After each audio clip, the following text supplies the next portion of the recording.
And I just sent a picture from somebody that wants to be there very badly. He's been very respectful of me and of our country, but not so respectful of others. But he'll, I'm going to sign this for him, but I was sent one, and I thought you'd all like to see it. That's a man named Vladimir Putin, who I believe will be coming, depending on what happens. He may be coming and he may not, depending on what happens. We have a lot of things happening over the next couple of weeks. But I thought it was a nice picture of him. Okay of me, but nice of him. So that was very nice that it was sent to me. Okay? Mr. President, yes. on that subject, have you talked to Vladimir Putin about the fact that yesterday a big U.S. factory was hit in a Russian airstrike in Ukraine? What's your reaction to that? I told him I'm not happy about it. No, I'm not happy about anything about that war. Nothing. Not happy at all. We'll see what happens. I think over the next 2 weeks we're going to find out which way it's going to go. And I better be very happy. Chicago's a mess. You have an incompetent mayor, grossly incompetent. We'll straighten that one out probably next. That'll be our next one after this. It won't even be tough. And the people in Chicago, Mr. Vice President, are screaming for us to come. They're wearing red hats, just like this one. But they're wearing red hats. African-American ladies, beautiful ladies, are saying, please, President Trump, come to Chicago. Please.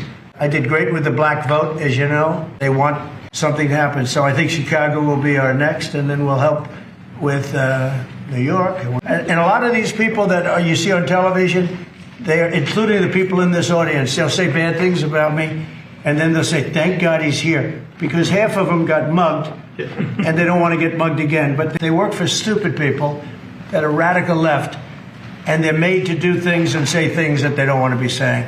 But the people right here are all happy because you're not going to be mugged in Washington, D.C. anymore. And I said to her 2 weeks ago, I said, Christy, do me a favor. I built hundreds of miles of wall. I built the same wall that the Border Patrol asked me to build. It wasn't my first choice. I wanted to do concrete plank and everything nice, but you wouldn't have been able to see through it. So I had Border Patrol in, and they tested everything else. And we gave them steel wall, high-grade steel, very hard to cut.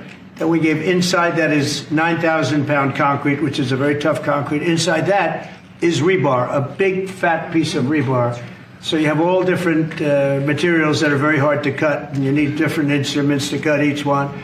I said, Kristen, we got to get a coat of paint on it. I didn't know she was listening, but I said, we got to get a coat of paint, and it should be black, because black makes the steel very hot. It's untouchable. You could fry an egg on it. That was it. And I gave it to her along with 30 other things, and she's done such a good job on the border with Tom Homan and the group. Tom Homan's a fantastic guy, what the job he does and the way they work together. So I turned on last night, and I see Christie's painting the wall. And it looked beautiful, by the way, when that paint went over there. And it's hot. It's hot. Yes, it is. It's hot. If it's white, it's not hot. Is that going to be a two-coat job or a one-coat? No, just one coat. One coat. We used the paint you told me to buy. Yep. Thank you very much. I didn't know you were listening to that, because we talked about 7 different subjects, and all of a sudden I see her out there painting.